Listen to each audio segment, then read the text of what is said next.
But yeah. I'm not playing games today. Yes, I want you to. Hey, good morning. How's everybody doing? We're live. Everybody hear me okay? Getting all set up. It's good to be in my real studio, not in the closet this morning. Hope everybody had a good holiday. Here to answer questions, looking for friends, see what's going on. Hey, Sebastian, good to see you. What's the good word, everybody? Welcome, welcome, welcome. Hello, Jakey, great. How are you? Team Meltzer's in the house, I see that. Where is my friends? Justin Pew. You decided to work today. All right. Welcome, welcome, welcome. You are awesome as well. Let me know where you're calling in from. Let me know. Lauren's coming to see. Jakey, what's Lauren's, what's up? Golden, what's going on? Let me see some questions in here. Get some notes here. Samir, welcome. How are you? Jeremy Greenfeld, straight from Oklahoma. Amazing lineup of guests. I'm looking for Lauren Bostick. Is she on here? Hair is on point. All right, let's get a question going. All right, good morning, everyone. Thank you, everybody. My name is Justin, just in case you didn't know. Hey, Justin, thank you for letting me know. Where are you from, Justin? Austin. Hey, there's Alex. Good morning, Alex. David Prince, Shabbat Shalom, my brother. What's up? Good to see you. Here we go. I would have a great opportunity. Let's see who's here. Any other questions today?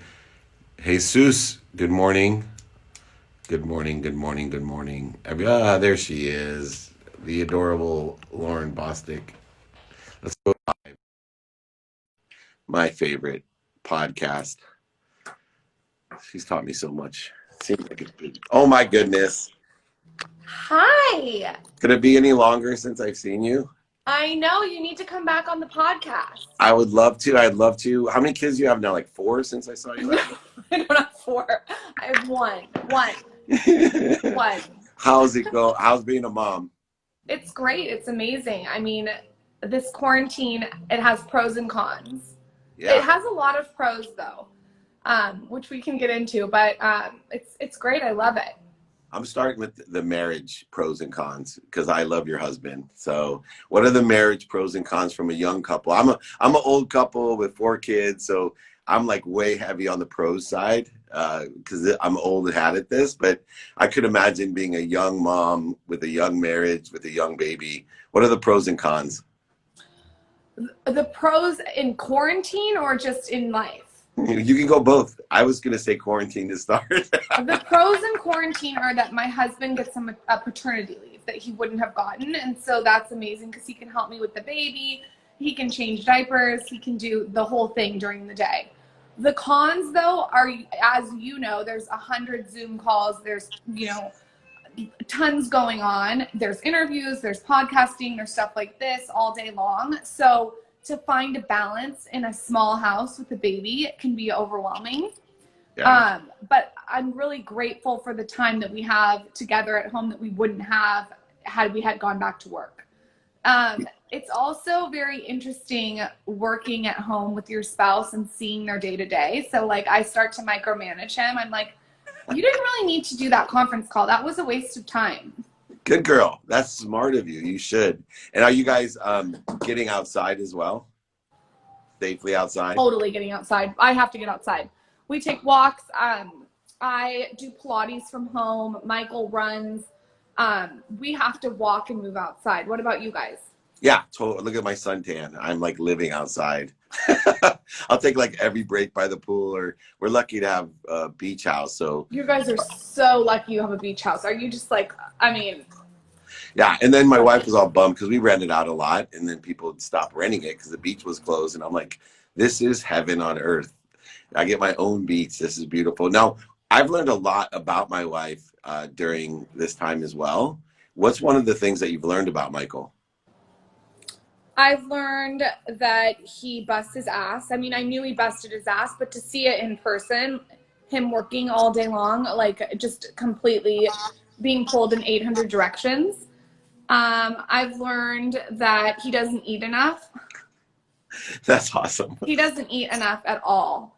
And I've learned he's a really great dad. I mean, That's those are awesome. probably the 3 top things I've learned. But at the same time, like this quarantine thing, like being at home with your significant other all day long and just seeing them is really not natural. I mean, you know that. So it's overwhelming. I think ways to have a good day is to have a really strong foundation of a morning routine and have a really strong foundation of a nighttime routine. We talked about that on our podcast when you came on. I would actually love for you to share your morning routine. And, you know, we could talk about that. But I think that's really, really important, especially with what we're going through, to have those 2 things. Yeah, you might adapt, like how I always have my normal, then adaptable. The adaptable routine has saved my existence. I think my productivity went up twice as much because I've always been in the context of, all right, this isn't a normal day. I'm flying to India, then flying back. And so I need to adapt and go by my values, right? And so I had that foundation. And then what have you learned about yourself? Like I've learned tons about myself. Have there been like one glaring thing that you were like, oh my God, I didn't know what I didn't know?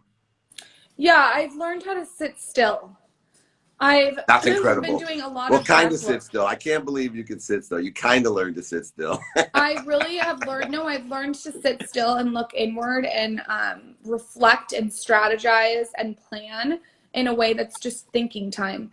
Ray Dalio always talks about thinking time, and I think it's so underrated. Like having that time on your calendar to not do anything but think. And how I've been doing that is I've been using Wim Hof, you know, the Iceman.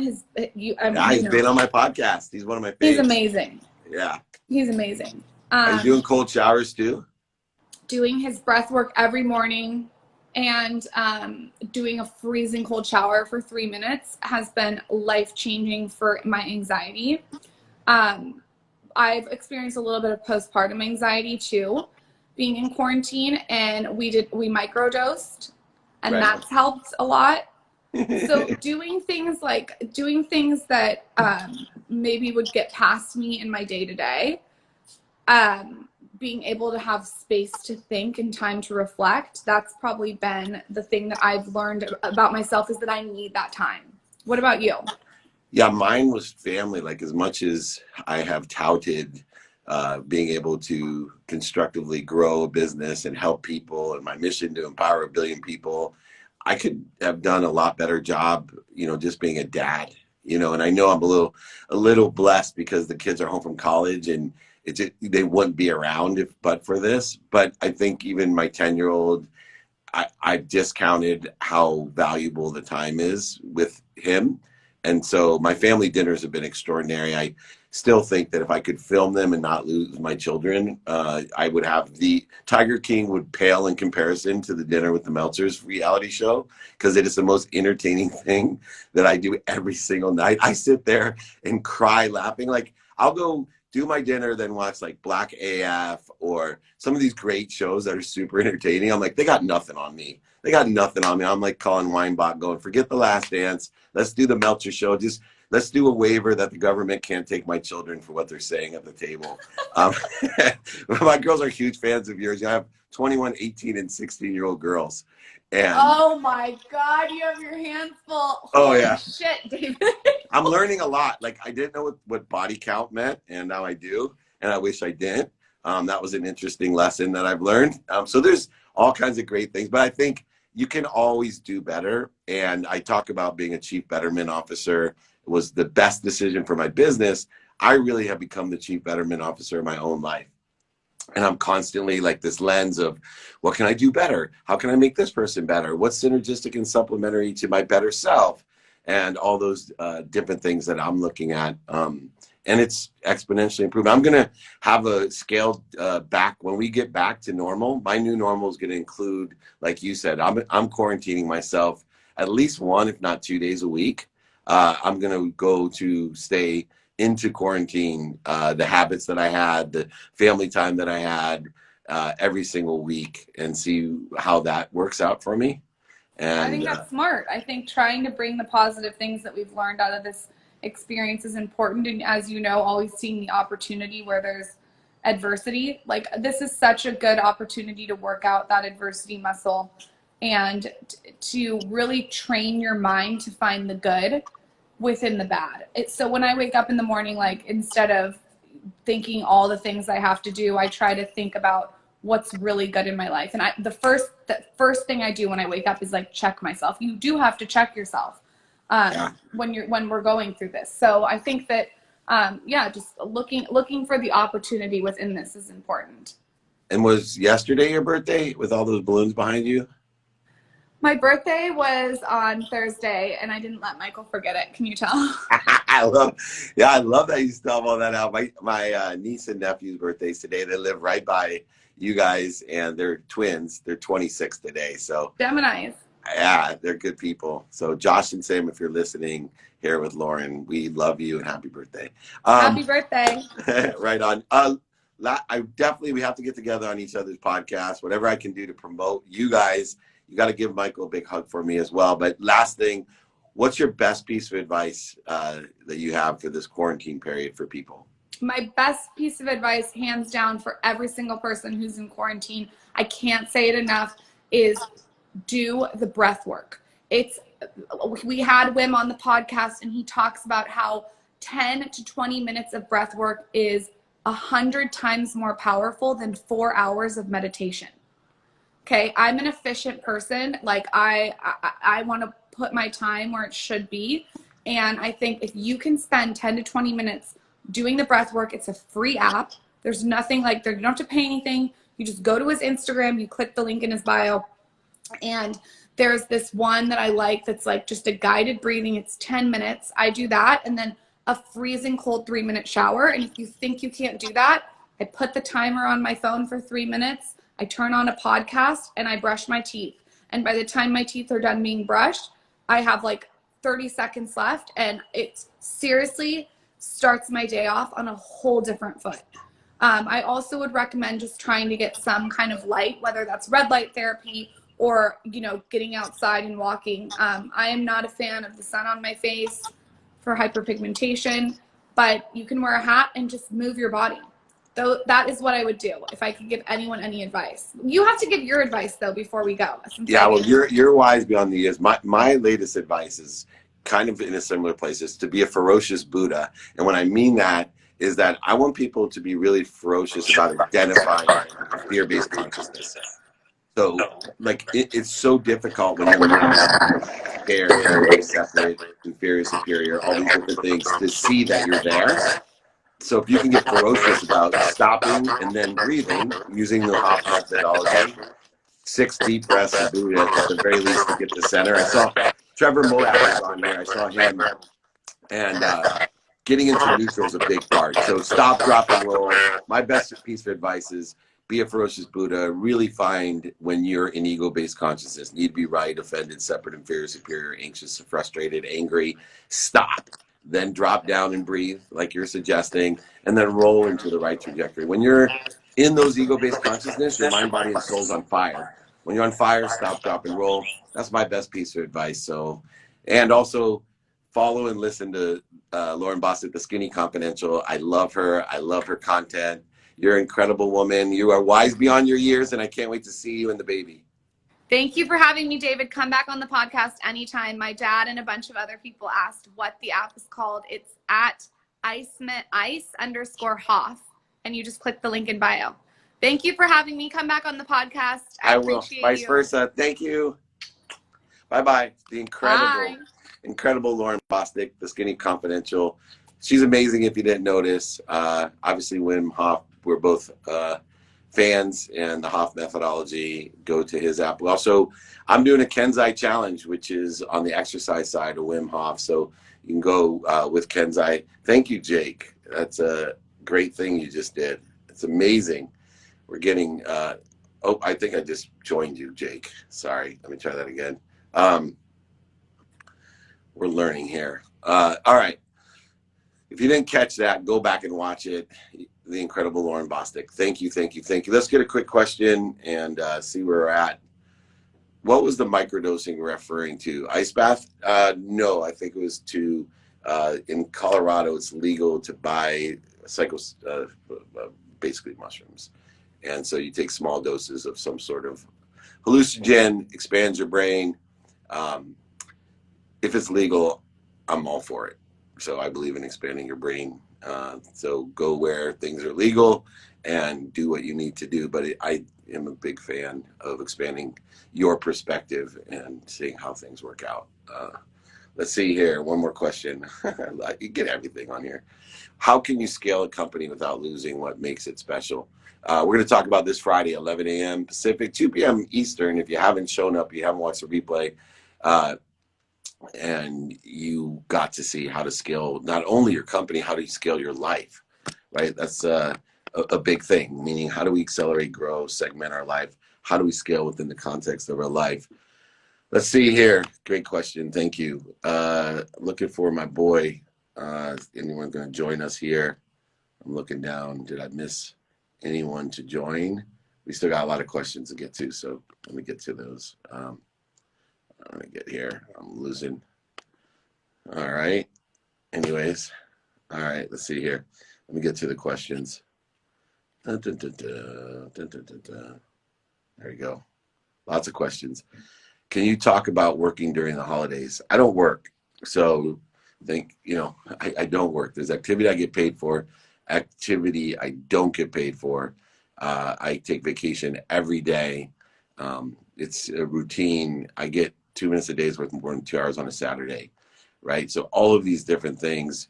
What's interesting, right? Lauren and Michael, they've done tons of vacations to other places, but her whole existence now is ice showers and breathing, right? That's a vacation. So I don't know how you constitute work, but I don't work, right? Work is resistance. Work is struggle.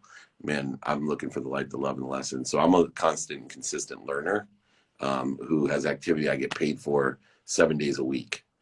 7 days a week. And there's my boy. This guy is amazing. I haven't seen him since the Super Bowl. And we were at the UFC training facility. Hey, what's up, buddy? Hi, David. How you doing? It's the Schmo. What's going on? Just another beautiful day in Las Vegas during quarantine. Yeah, you enjoying it? I am starting to get a little bit of sports back. We have the UFC putting on another event this week, and I've been kind of knee deep in my coverage with the UFC and the MMA. So it's great to see you. It's great to be back. It's Tuesday morning. Rejuvenize that for a Memorial Day weekend. Yeah, Vegas is interesting to me. As you know, I've spent years and years there working and playing. And it seems to me like the ultimate city to get back because of the nature of all businesses are the ones that were hardest hit, the ones that, have people that are interacting in mass It's a city of mass gatherings, whether it's nightclubs, dinners, shows, casinos, UFC, all the different things there in Vegas. What is going on there and how do you see, the progress and where we're going there? It's been extremely quiet. Who would ever thought you would see the day where the casinos would be shut down on the Strip, completely vacant and empty? But it's a slow rebuild. It's a slow, methodical process. I think tourism, it's going to take some time to fully get back. You see the legalization of sports gambling across different states, so you don't have to be in person to place a bet inside a casino here like in the past. I think it's going to take some time, especially in a state like Nevada where there's no state income tax and you're reliant on the gambling and the sports. They do summer league here, the NBA, every single July. Who knows if that's going to be on schedule or if they can do that, if they're going to return here, they're going to return to Orlando, what the NBA playoffs are going to look like. So I still think a lot of stuff is up in the air, but the one constant is the UFC. This is their headquarters. This is their apex in a sport where the Schmoes become a household name. The UFC is back.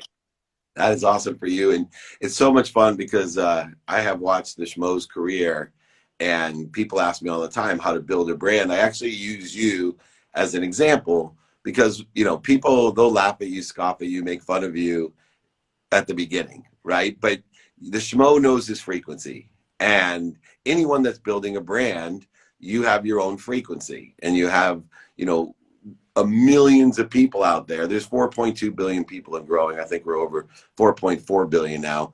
Out of that, there's a schmo frequency that's an enormous amount of people, but you have to have the courage to allow yourself to show your own frequency, to be yourself, to find your own frequency, amplify it, modify it, right, and perpetuate it. And the schmo fits in perfectly with the UFC and MMA. The schmo, the frequency, the fans love, and talk about the fastest growing and biggest sport. No better place for the schmo. And if people haven't checked out the schmo, you got to check it out because he's awesome. But talk about the struggle, because I know you and I kind of built our brands at the same time. I was more the dorky inspirational guy trying to be Tony Robbins, and you were more this goofy sports knowledge guy with his own specific brand, and people would make fun of us, right? We were kind of on the edges of the red carpet, and now we're in front of them. Talk about that struggle so people out there that are building their brands can be inspired to stick to their own frequency. 100%. We can definitely relate on many regards, but I think the one thing that you and I have in common, the two things actually, are hard work and persistence. You just have to show up and be consistent. If you keep putting out your work, people will tune in. It doesn't matter if it's 2 people, 20 people, 200 people, 2,000, 200,000 people. Consistency, so people know where you are, who you are, and they can deliver. Now, one thing that I've kind of take home as kind of a mantra, a message: if you're not first, be different. And I think in a world where there's so much noise and technology and smartphones and apps, Instagram, TikTok, Twitter, you only have X amount of time to catch somebody's attention. That's why being different is key. Now, I'm a diehard sports fan, and I tried for years to get in the traditional way, when I graduated college, to try to get myself into a top 150 sports market, a weekend sports anchor, a weekday news journalist, whatever the typical thing could be to get yourself on TV. But a funny thing happened in the early 2010s era. The internet started becoming more and more popular, whereas getting in front of a screen didn't really matter as much whether you're in front of a television or in front of your smartphone. And when the schmo really started to realize that and the potential of these devices that we use, and just kind of hone into that and do case studies and understand what the young digital mobile audience is looking for, that's kind of been the secret sauce. And goofiness and staying true to who you are. Self-deprecation is a big part of my brand. And if we can't make fun of ourselves, what's life worth living? And a great thing about the UFC and about mixed martial arts, you nailed it, fastest growing sport in the world, international audience, so you can get all different types of people, different strokes for different folks, different flavors, different ages coming together over martial arts, combat sports. And then in a sport like fighting, where your concentration has to be absolutely key at every single second, it's nice and refreshing for these fighters on a media day or a week before a fight, 2 weeks before the fight, to have the schmo pay a visit to their gym or the schmo interview them during media day to just give them an escape for 2 minutes to 3 minutes out of their central focus to give them a good laugh. Yeah, and that's exactly right. It's not just the fans that watch and your fans and the fans of MMA and UFC, but it's the actual fighters themselves that really enjoy talking to you, right? Like, I look forward to when I'm walking the red carpet, seeing the schmo, and because, everyone else has the same standard context. What's the latest book, the speech, the podcast, the TV show, the movie, all the basic content questions or piece of advice. Not the schmo. He's going right for the heart. He's enjoying himself. He's talking about the extravagance of what we're doing and really getting into the emotional aspect of what I like and what I don't like and the experiential side of what we're doing. And I've always, picked up on that frequency, and I knew that you would find that place. I'm doing a training on Fridays. My mission to empower over 1 billion people to be happy. You are one of the 1,000 that I know are inspiring 1,000 to inspiring. You make people happy everywhere you go. It's an incredible infectious disease happiness that you spread, and just by people witnessing you and being brave enough to allow people to laugh with you and to be self-deprecating and to bring out all the fun things But behind that, like every other great entertainer and journalist, you have to be really intelligent and quick. And you are, right? You're bringing up underneath your issues and themes really move people, and you get to some, critical business issues of business, and you have scaled. My training on this Friday is scaling a business. You've scaled your business, and I love when you went through the Dave Meltzer segmentation of 2 people, 200, 2,000, 200,000, 2 million, because that's the exponential growth. What's, as we close up here, the last piece of advice on someone's trying to build their brand. They know their frequency, they open gifts, or they are a nail polish person, or whatever distinction they have in their frequency. What's your best piece of advice about scaling that? Yeah, I think first off, to scale, you have to find exactly what it is that you like to do. So don't be afraid to take jobs or take risks to figure out the things that you don't like to do, so you can eliminate those things to find out what it is that you like to do. Because I think I've heard you mention this actually pretty recently too. It's like when you're doing what you love every single day, it doesn't feel like work. You're just going through, it's your happiness. And the one thing we can control in life is our happiness to make it work. So in terms of scale, once you find that thing or those few things that you're really, really good at, and you put in all your different energy, that's when all the different avenues start opening up, where I like to control what I can't control, one foot in front of the other. Like if I know there's a revenue stream right in front of me that I can own, for example, for me, it's the Schmo and the Pro, these short form videos, 2 to 3 minute YouTube segments, I'm going to own those. And when I start getting comfortable and there's more sponsors that come to the table, okay, how can I take this and expand it to a longer form content, to an hour form podcast, the Schmo Zone podcast, and expand that way? Okay, now I have more people following me. How can I expand this business to another sector, to merchandise and that kind of thing? So I think the thing that cannot be lost is to get 100% great at what it is that you enjoy doing, and then naturally other avenues will open up, expanding on what you're already great at and you're putting your 100% effort in. But if you go into this thing and you're like, I want to be in this bucket, that bucket, this bucket, this bucket, this bucket, and you're trying to concentrate on 5 to 6 different things, you're not going to be able to scale, because you can't put in your effort and be 100% at that one good thing you're great at. But if you are great at that one great thing, those other doors will naturally open up, one foot in front of the other, one at a time, and you will grow. I love that. And watching your acceleration and exponential growth, I'm sure I will be wearing a Schmo t-shirt sooner than later. And love the Schmo with the Pro.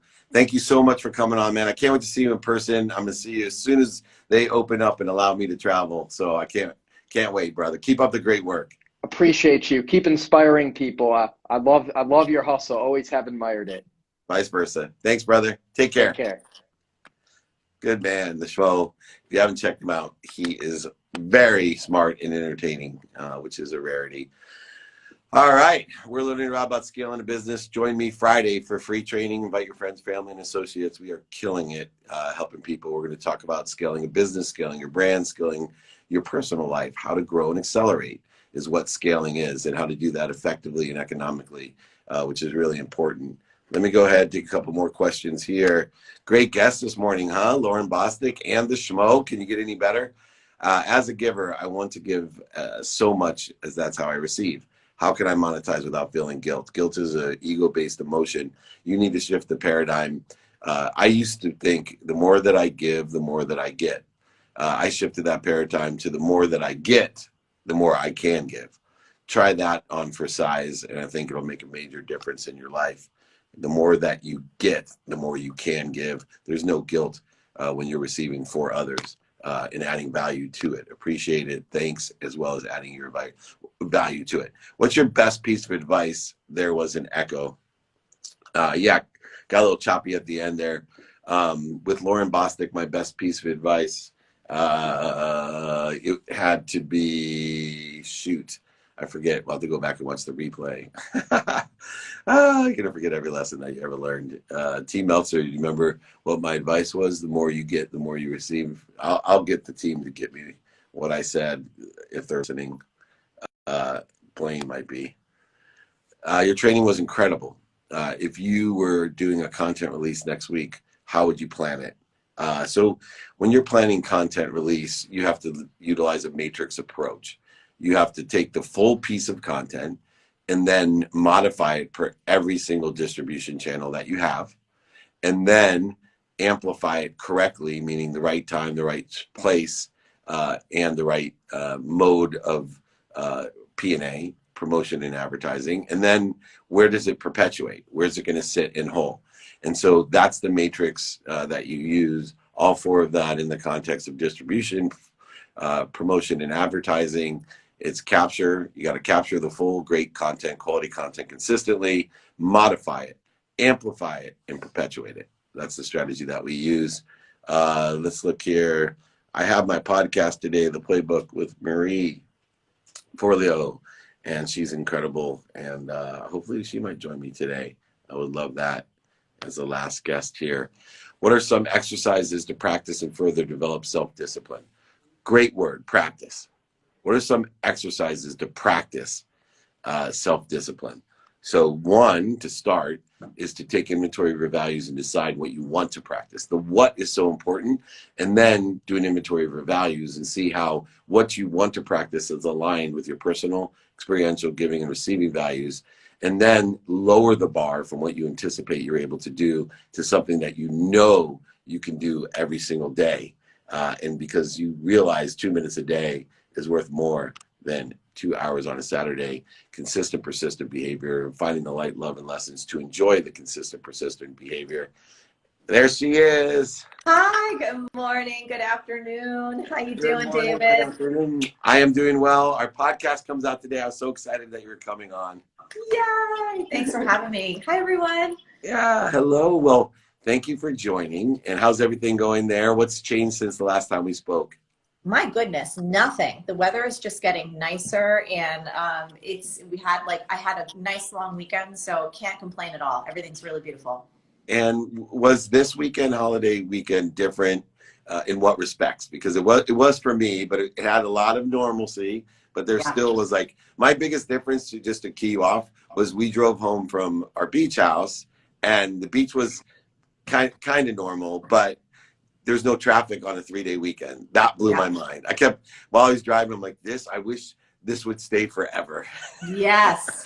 No, that was awesome. So I'm not usually on the West Coast for Memorial Day. Like you, I typically am well, not like you, but I'm at the beach, but on the East Coast. So this weekend, we were here in California, and I happen to live near the ocean here. And so we walked on the beach, but that was probably the biggest difference. But I'm a homebody, you know what I mean? I love being home. I love being home. And so I've really kind of taken to, what many of us are experiencing right now, but it was filled with lots of bike rides and relaxation and connection with family and all that good stuff. So besides being on a different side of the country, it wasn't that different. It's so interesting because you bring up relaxation, family, exercise, and those are three of the key components that I've really focused and learned so much about myself on, and I want to carry on even after a more productive exterior program is instituted.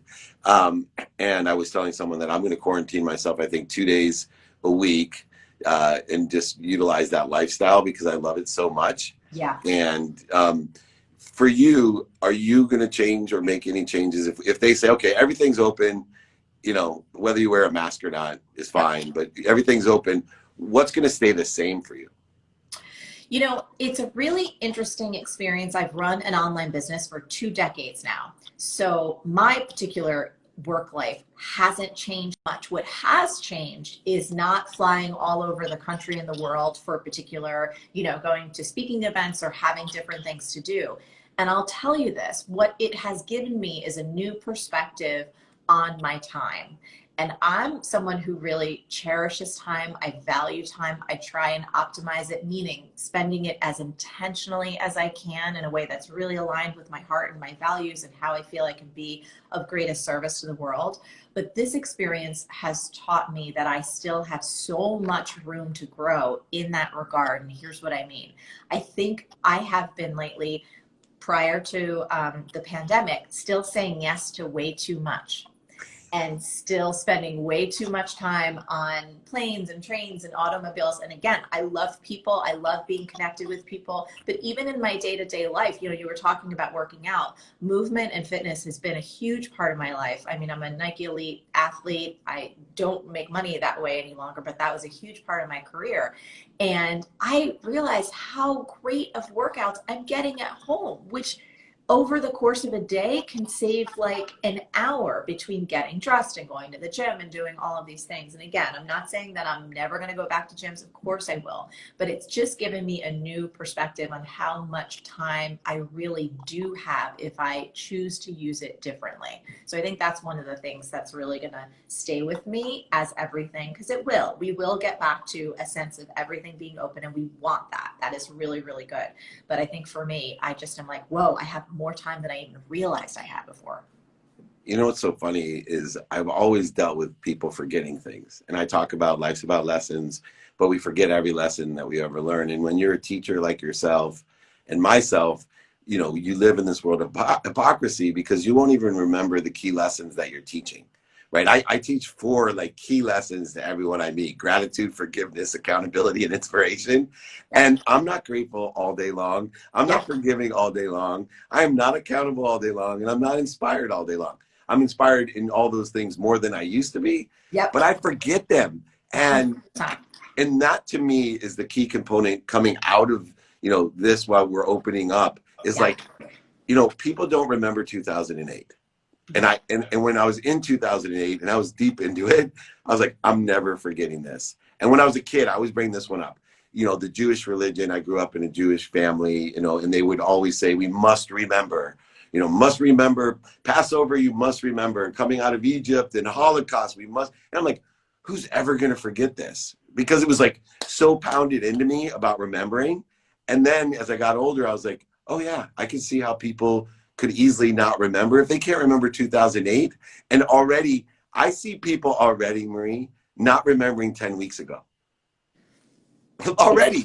It's only been 10 weeks. And so I have to tell you something. Sorry to interrupt you, yeah, but I've been journaling. So I keep lots of journals, and this is the question that I have been writing to myself and answering probably 3 to 5 times a week when I journal is, what are the lessons that I don't want to forget from this time? What are the lessons I don't want to forget from this time? And so my partner, Josh, and I, we've been together for 17 years. We actually talk about it, again, probably like 3 to 5 times a week when we're riding our bikes. I ask him, I'm like, okay, so tell me another lesson that you don't want to forget from this time as it relates to our relationship. Like, what are we discovering? And David, I have to write them down because you're 100% right. Otherwise, they're out the door. Life will start moving again, and we'll kind of fall back into old patterns. So for me, a trick to help myself remember is to write it down, because I really feel like writing it down is one of my steps to making it real. That's so awesome. I'll give you a trick to your trick, because I started doing the same thing. Yeah. I write a note of a story by the lesson, because I've learned from Jim Quick, the way the brain works is that when you don't have to memorize stories for some reason. So if I write down, be more interested than interesting, I put down brother in the hospital story.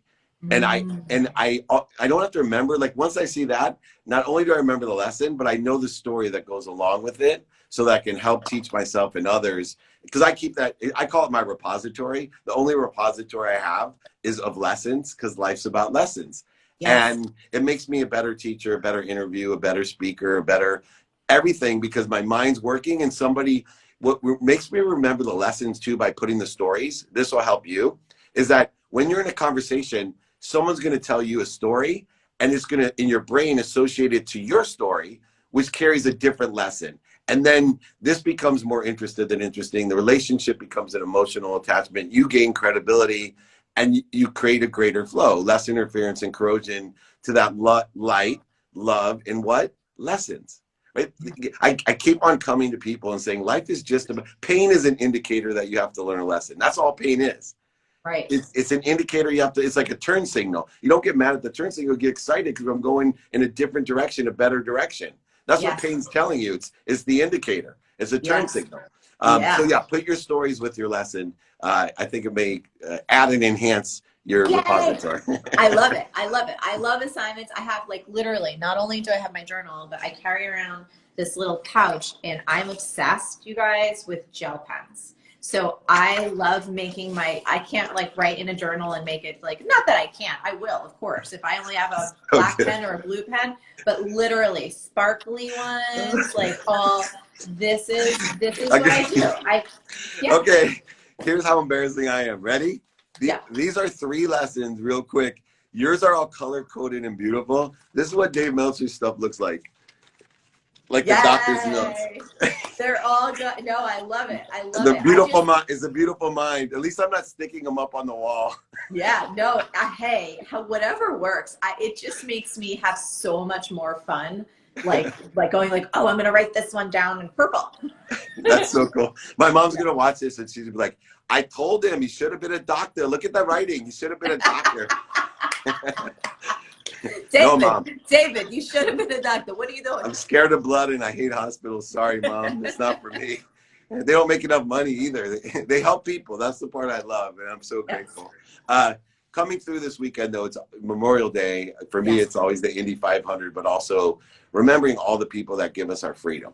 And freedom's an energy that means so many different things to so many different people. I want to finish up by asking you, what does freedom mean to you? So freedom is the ability to do what you want, say what you want, love who you want, be who you want. Of course, we say that in the context of not hurting anyone else as you are expressing those things, right? But I think on a personal level, and certainly from a business level, it really is about, hey, this is how I want to express myself in the world. I have the opportunity to do that. This is when I want to wake up. This is when I want to go to bed. This is the people that I want to collaborate with. These are the humans that I'd love to collaborate with and inspire and impact. So that's a little bit about what freedom means to me. Awesome. I'm going to ask you one more question. I apologize, but it just came to me. So one of the pieces of business advice that I'm giving to people, I'm doing, my Friday trainings. This one's about scaling. And I think the biggest business lesson is the acceleration of e-commerce. And hear me out real quick. It's not just selling something.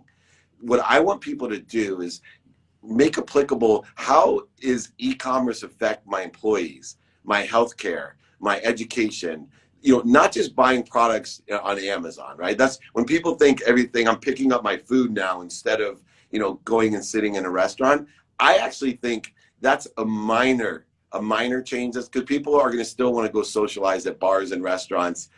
They might order in more and pick up more e-commerce. More people use Uber Eats. I get it, but that's not a major shift. Like the major shifts are huge traditional businesses and people working at home and utilizing e-commerce internally. Right? So 100%. for some, you've worked in the space for so long. Yes. Can you give people some insight what they should be looking at under the context of what I'm talking about, not just selling stuff, but the entire electronic connection ecosystem? Yeah.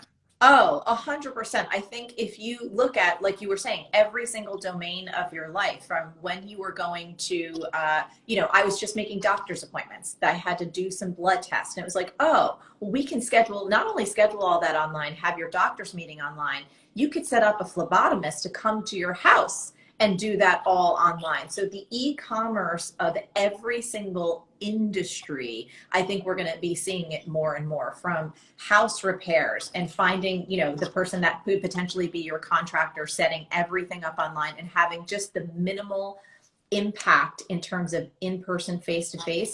I think that's going to happen a whole lot more across every industry. I mean, one of the things I love is real estate. And I was looking on some of my favorite real estate sites, and it's like, wow, everyone's had virtual tours for a little bit, but now they're at a whole new level, David. A whole new level, right? Where it's like you can open and go into the nooks and crannies of like the closets, and it's like, wait, what's happening? So I think, like you said, it's not just about buying goods and services. It's, as entrepreneurs, we have to think, how do we digitize? How do we create more ease for our ideal clients using the technological tools that we've had for a while, but perhaps we haven't thought to use it in this particular way? I even think in the event space, I've watched so many cool things happen. And these were platforms that have been out for a while, like people talking about, virtual conferences or something like that. But I've participated in maybe the past 2 weeks, 2 to 3 virtual conferences, and seen the back end of these systems and how people are using them in a way that was not really there pre-COVID, or if it was there, it wasn't being looked at in the way that it is now. So I think that every single industry, even if you don't think it's going to happen to you, you have to think in terms of this virtual connection and e-commerce in a brand new way. I love that aspect. I did 3 speeches in a day in 3 different countries. And like net, I think, I made more money and helped more people. So it had more fun and still had dinner with my family. Like, I'm like, please don't end. Please, everybody adapt this. I still want some, big events, convention centers, 70,000 people. I still want that, but I want a lot more of being able to travel the world in one day, 3 different speeches, impacting all cultures, to teach them the things that we paid the dummy tax for. Oh, I'll tell you. And the other thing about that is this, I remember when I used to do conferences in New York City, one of the things that would ping me, and this was probably back in 2013, so, we're talking 7-8 years ago, was that we have such a big international audience. And I knew for so many of them, just financially and lifestyle wise, it was not going to make sense. It was not going to be possible for them to necessarily hop on a plane. And I didn't, at the time, it was only like you could just live stream. It was just at the beginning stages of what we have available now. And so I think about, on the positive side, of how we can impact each other and how we can learn from so many more people using these new tools. And I think that's really, really exciting. The accessibility of information, the accessibility of networking, the accessibility to connect with different people is just going to go to a whole new level. And the accessibility to you, because I wouldn't be able to do this. And now twice you're on the playbook today. It's killing it already. So I know people are enjoying it, I see. So thank you so, so much. And I look forward to talking to you soon. Yes, thank you so much, everyone. Thanks, Stephen. Be happy. Bye-bye. Incredible. Maria Orleo, she's amazing. Check her out. Check out the playbook today. Learn the lessons of life about monetization, helping people, and having fun. She is the epitome of what I teach. She's amazing. All 3 people were amazing. The Schmo, thank you very much. And of course, Lauren Bostick, the Skinny Confidential, and Michael, who wasn't there. Hello. And thank you both. Thank you, everyone. Friday's trainings on scaling. You can see how it applies to everything. Skill in your business, skill in your life, skill in your frequency, your brand. We're going to show you how to accelerate and grow, and it's free. You can check it out. Check the replays out. They're on YouTube. You can check those out anytime. Podcast today with Marie. Thank you, everybody. We're going to be back tomorrow, 8 a.m., 3 p.m. office hours. You want to join us, feel free. 3 p.m. office hours. Ask your Q&A. Liv Schreiber, I saw you on there many times. You are an amazing woman. If you haven't checked out Liv, her energy, she's one of the most amazing, fun people to watch. Check her out. Follow her. I see you on there. And Trevor Moad, I saw you as well, and several others. Thank you, Gigi, Cuban, Doe, Jakey, Bakey, everybody. Thank you so much. We'll catch you on the rebound. Be kind to your future self and do good deeds. Thank you.